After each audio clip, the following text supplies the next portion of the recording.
Well, welcome everyone. It's a pleasure to be here with all of you. And I can only see that there's one person on, and I know there's more than that. So the technology is just a little bit different on this platform. So welcome everyone, and I'm excited to be here with you. Just a little bit about me is I'm actually a neuroscience coach. And so what I'm going to be sharing with you are a few strategies that are super impactful. So we're going to be spending time exploring and experiencing ways to reduce stress. So this image that we have right here, I don't know about you, but during the last 8 months, I've certainly felt engulfed by, I've had my moments of feeling like a tidal wave of stress coming over me, or sometimes even just feeling like a tidal wave of all kinds of different feelings and sensations, given what we're handling and navigating. So because we have a limited time, I'm actually just going to go ahead and dive in. And let's see here, we've got, let's make sure this is, there we go. Great. So I actually wanted to kick off with a quote here. And I think it's timely because we are really navigating some very difficult times. None of us have lived through what we're living through right now. And so it's really an opportunity for us to step into that greater portion of ourselves. And I think we can all agree that 8 months ago, we didn't realize that we were capable of certain things that we've come to become aware of now. So we're all navigating all kinds of things, and we're all doing our best, and we're learning new things, and we have become more of who we are during this time, which I think is exciting. So again, today we're going to be focusing on ways that we can continue to grow and navigate all of these different changes, all of the different unknowns. So we're going to take some time, and we're actually going to really just go over a number of things. So we're going to start with stress in the body. We're going to be experiencing some evidence-based strategies, and we'll have a reflective exercise, and then we'll do 2 things together. And at the very end, we're going to do a group exercise. And then all of these strategies that I'm going to share with you today are really applicable to your day, during your day-to-day activities, and we're going to be exploring that as well. So let's just go ahead and get started with a little bit of a self-assessment. So we're going to look in these different categories. So right now, I'm just going to invite you to maybe even just close your eyes for a second and just take a deep breath and exhale. And we've got a couple of different categories that we're just going to rate on a scale of 1 to 10. And 10 is going to be feeling very, very stressed, the most stressed I've felt. And then 1 is almost no stress. So I'm just going to invite you now to just tune in. And when you think about work, and again, just from a place of curiosity, no judgment, just being curious on a scale of 1 to 10 today, in this moment in time, where would you rate yourself? And so just notice that.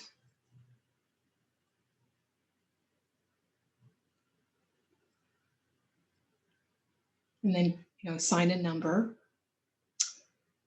And then the next category is relationships. And similarly, on a scale of 1 to 10, where do you find yourself today, just from a place of curiosity in this moment in time?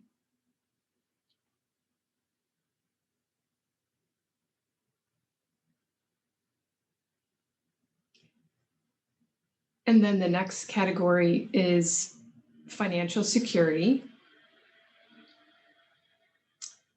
And again, on a scale of 1 to 10, how much stress do you feel, 10 being the most stressed, when you think about your financial future or money or finances?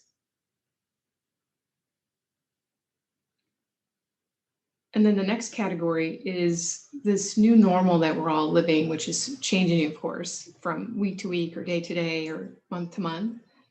And just on a scale of 1 to 10, where do you find yourself?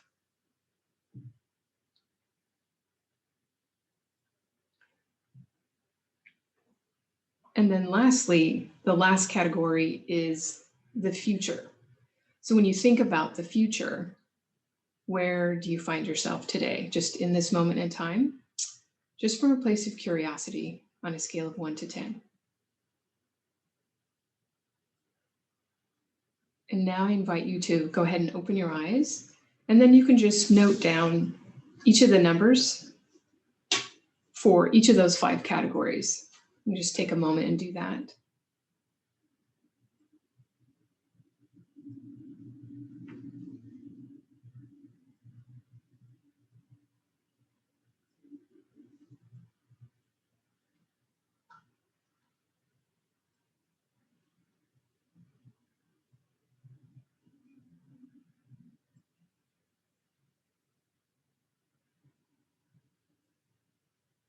Okay, so now that we've kind of set a baseline of where we are right now in this moment in time, the intention is at the end of our time, over the next 30 minutes or so, that hopefully some of those numbers might change. So the exciting thing about what we're living right now is that there is new research and new information coming out all the time, and especially in the field of neuroscience. We are learning so much more about our brains, about our bodies, about our central nervous systems, about how we can better navigate stress and how we can better perform and enjoy our lives. And so while we used to think prior to the 1990s that our brain was static, we now know with neuroplasticity that we can build new neural pathways every day. So we can reshape our brains every day, which I think is pretty exciting.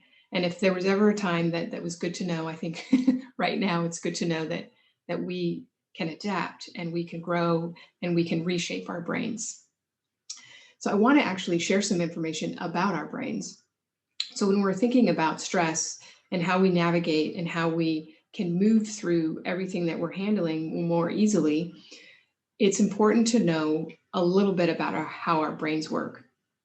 So the image in front of you here, you can see, covers this red area called the prefrontal cortex. So this is the part of our brain that really taps into our high-level reasoning, our best problem solving. It allows us to regulate fear. It allows us to regulate our emotions.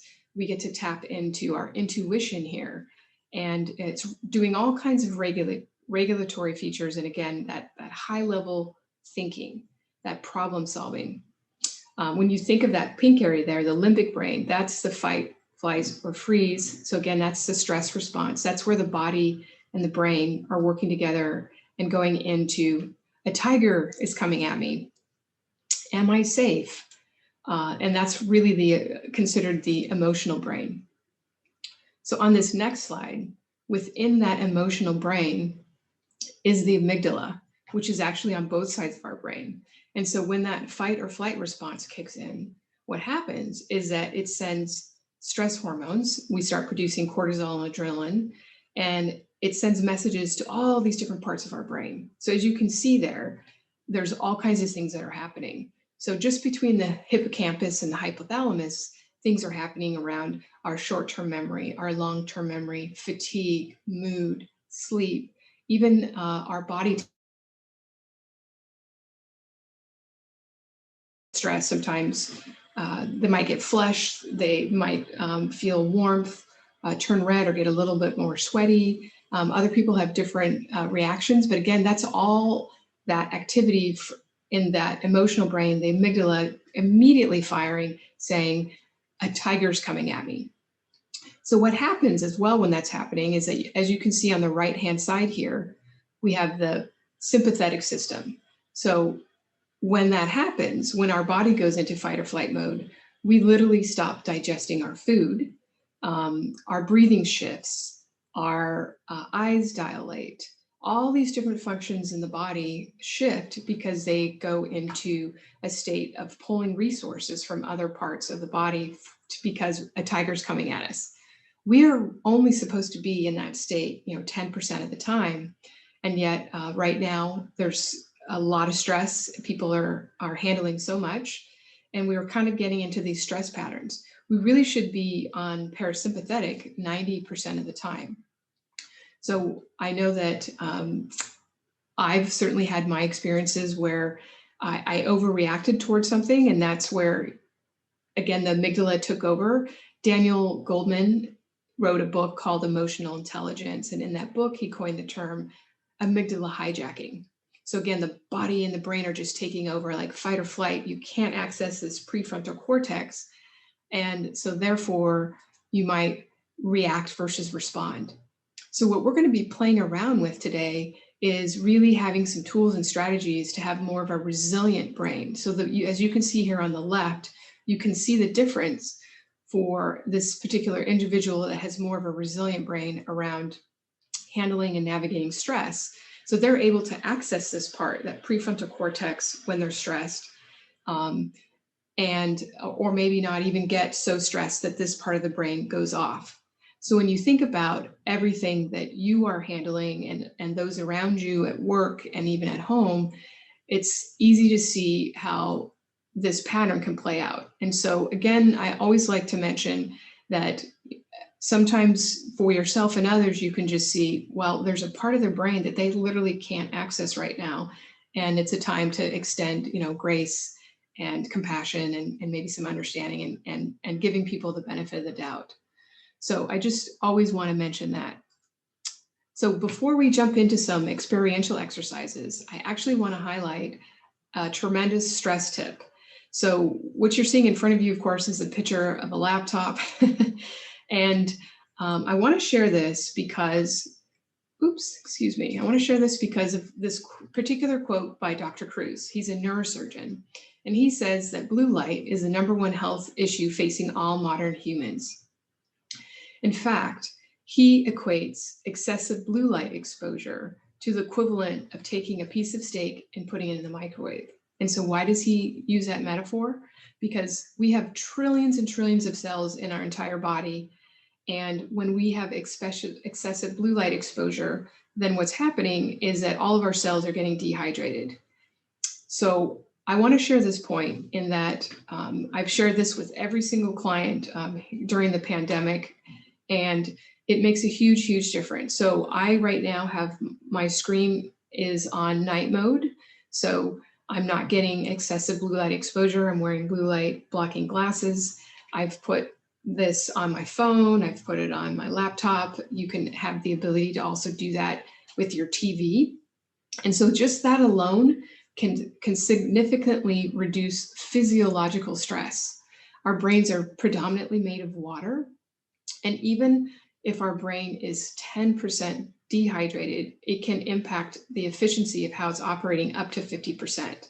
So my first tip is if you can, go to your phone, go to your laptop, go to your computer screens, and find in your settings in the display mode. Every computer and every phone is a little bit different, but find how to put your phone on to night mode. So I literally have it on night mode all the time, except for 1 hour a day. So that's a tip I wanted to share with you. And also think about how you can consume a little bit more water just to make sure that you're being hydrated, because we are not living in normal times right now. So I want to share a really quick hack with all of you. It's only 90 seconds, and I like to call it the power of pause. And I have a couple of these hacks that tie into just a 90-second pause, but this one I want to do with you. It's just going to involve breathing. So it's very, very, very simple. So I'm just going to invite you now to again, close your eyes and just get comfortable with wherever you are. And all we're going to do is we're going to take some breaths in a breathing cycle of breathing in for 3 and exhaling for 6. And we're going to do this in a particular way. So we're going to inhale deeply for 3, and then we're going to slowly exhale for 6. So I'm going to talk you through this and count you through. So now I invite you to, again, just breathe in for 3, taking 3 deep breaths. And now exhale for 6 slowly.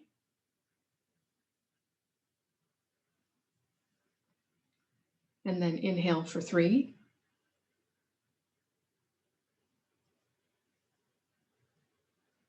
And exhale for 6. And inhale for 3. And slowly exhaling for 6.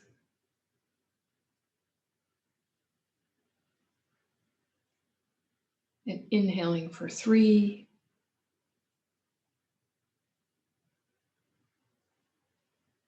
And exhaling for 6.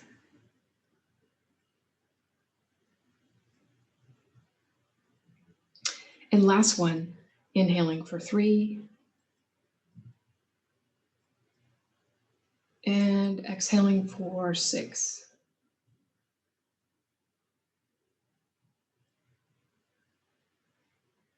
And then when you're ready, you can gently open your eyes.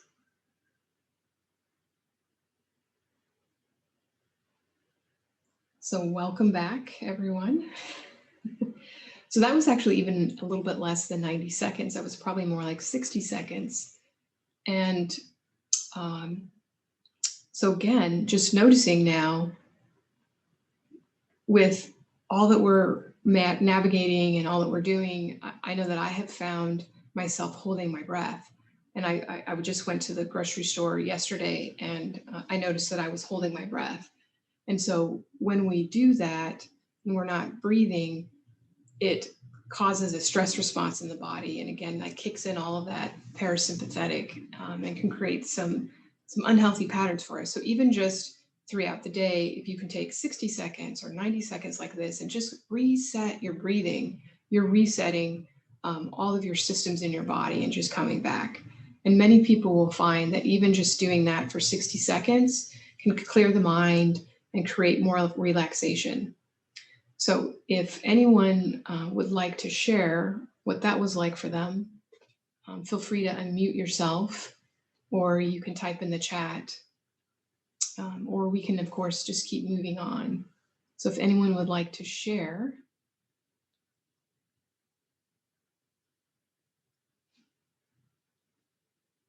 Okay. All right, we'll just keep moving forward.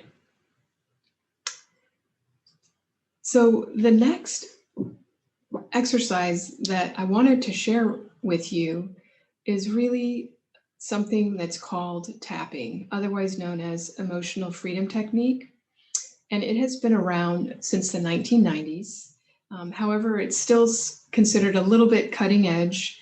All that to say is that it has certainly gained a lot of traction over the last 10 years, and there are millions of people in the United States and millions of people all over the world that do tapping. And especially right now, in the last 8 months, it's got considerable traction because a lot of ER doctors and ER nurses are using this strategy because it's so effective and the stress reduction is immediate. So we're going to actually play around with that. But before we do, again, I just want to share here again, here are a number of different publications that have highlighted the efficacy of tapping, of emotional freedom technique. There's a number of different doctors, Dr. Hyman, Dr. Oz, there's Medical News Today, Women's Health, the New York Times. Many places have highlighted the efficacy of this strategy for stress reduction. And what I want to show you here is actually an image. This is a brain scan that was taken as part of a study where for 6 weeks people did tapping. And so you can literally see where there are changes in the brain, where it rewired or reshaped the brain and created new neural pathways. So it can be really impactful. And because it is a little bit on the cutting edge, though, I wanted to share it. I use this with my clients pretty consistently. It's one of my favorite tools, in fact. So I'm excited to share this with you. So what we're going to do is really a 2-part phase. And so it involves 2 things. So one is we are literally going to tap, which is where it comes from. So I'll show you real quick where we do that. And so we're going to start tapping right here, and then we'll tap here. And then we can tap just like right under the arms here, and then we'll tap at our wrists, and then we'll tap here. And so again, it's something that we're doing, it's a very gentle process. So you're gently tapping and then tapping. So the second thing that we're going to do is we're actually going to say some things out loud. And I will be walking you through that. And the reason that we're going to do that is, it's again, that also involves two parts, but we're going to acknowledge maybe some of the things that we might be thinking or feeling, because the research shows that even just to acknowledge it, so even just to say, I feel stress, actually calms down that fight or flight area of the brain. It calms down the amygdala. It's shown that when we acknowledge what we're thinking or what we're feeling, that just that alone can actually calm the stress response in the body. Tapping is also known to stop the production of cortisol and adrenaline. Research also shows that too, that the levels of those stress hormones go down when we're tapping. So what we're going to do is we're going to tap in certain places. I'll say a phrase, and then you can say it in your mind or out loud, and we'll just kind of go back and forth, because there's going to be a little bit of a lull. And so we'll just go ahead and dive in. So I'm going to do some general statements around stress from things that I've been hearing, and also just some general statements that have been pretty consistent when I've been working with my clients. So with that, we'll just go ahead and dive in. So we'll just start with, all this stress. I'm feeling some stress. There's some things that I'm worried about. There's some things I'm concerned about.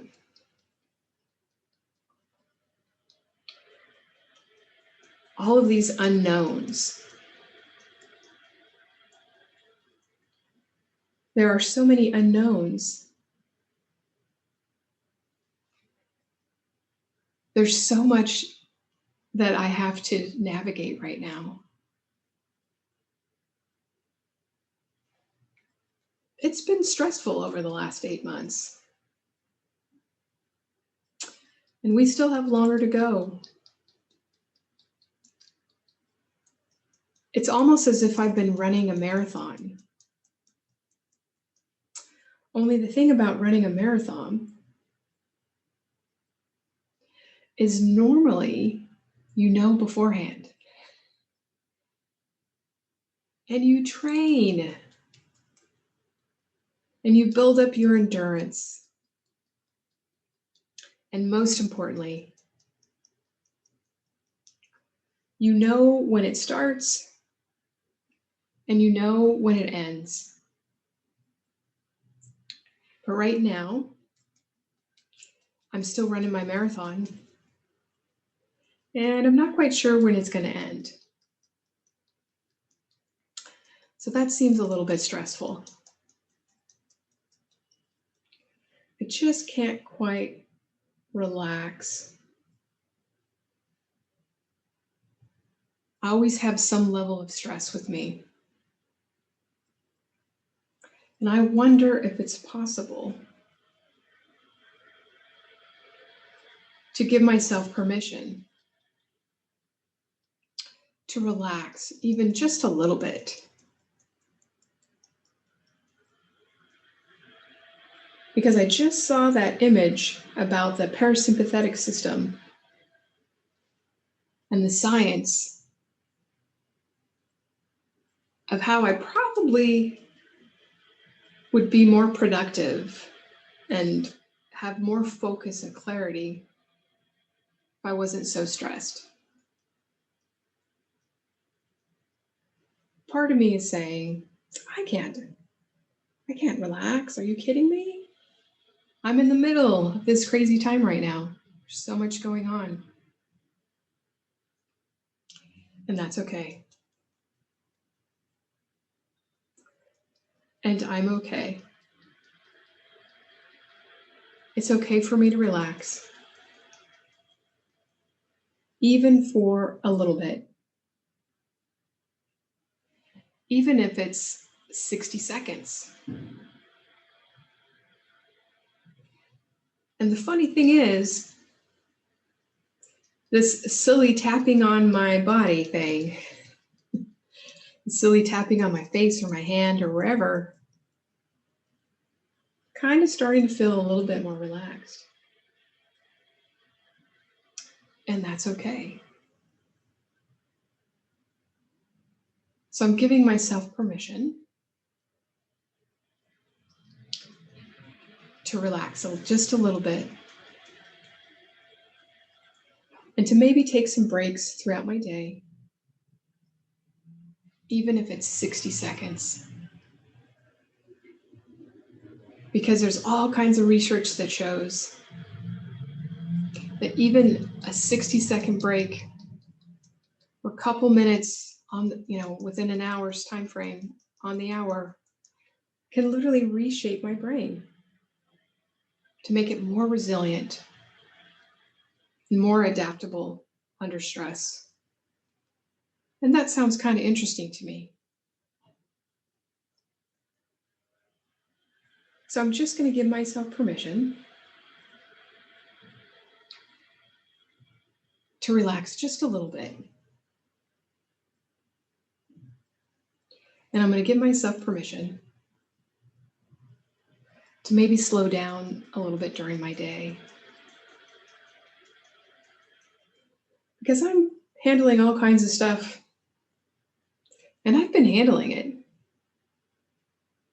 It's been challenging at times, but I have been handling it. So it's okay for me to relax just a little bit, even for short periods of time, even if it's for 60 seconds every day. I can do that. And while there's so many things that are outside of my control, I do have the control to take 60 seconds or 90 seconds and relax. Maybe have a drink of water. Maybe do that really short breathing exercise. Or maybe even do this silly tapping on my hand or at the top of my head or here. Maybe even do that for just 60 seconds. And it's okay. I have 60 seconds to relax so I can actually be even more productive and even more clear and have more clarity about my next steps. And that's a win-win for me. It's a win-win for my employer, and even a win-win for the people that I care about. So I'm allowing myself to relax just a little bit more. And I'm even going to just take some deep breaths right here, right now.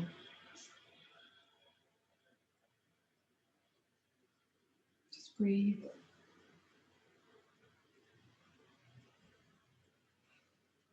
It's okay for me to relax.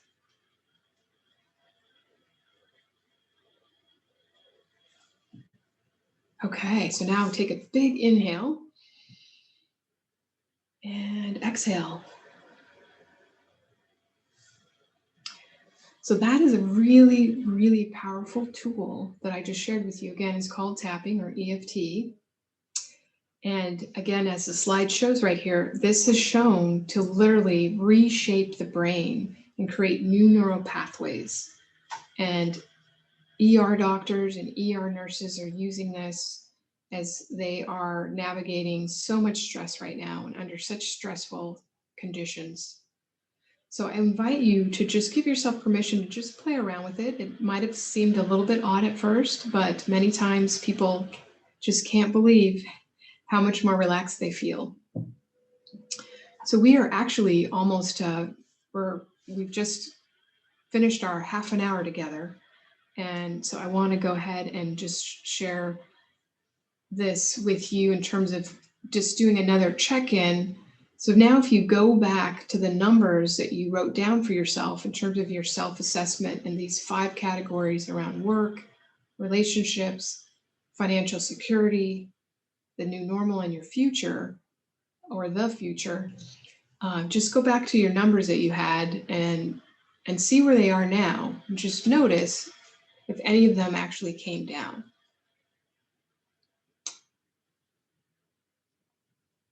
So I'll give you a moment to do that.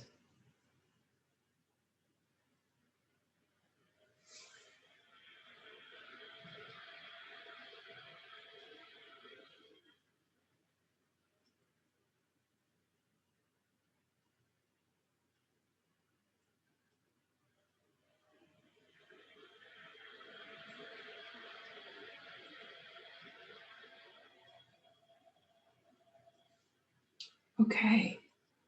So the wonderful thing about what we just did is, in terms of especially around the tapping, we weren't really focusing on necessarily any of these specific topics, and yet many people will find that some of the categories or all of them come down a little bit, which is pretty incredible. They'll find that maybe they have different thoughts, or they're feeling more optimistic, more positive about the different categories, or less worried, or they might even have an idea for how to make an improvement or how to navigate something more efficiently or effectively. So that's, again, really the power of these simple exercises, all of which are based on science but have profound impacts. So again, because we're already at the end of our time, I wanted to close with this quote: "The secret to change is to focus all of your energy not on fighting the old, but on building the new," which is really what we're all doing right now and what we're in the middle of. So I'd love to stay connected with you, and I have tips on social media, I have articles on LinkedIn. It has been an absolute pleasure and delight to spend this time with you. And for those of you that have to hop off, feel free to contact me afterwards or ask me some questions. And for anyone else, if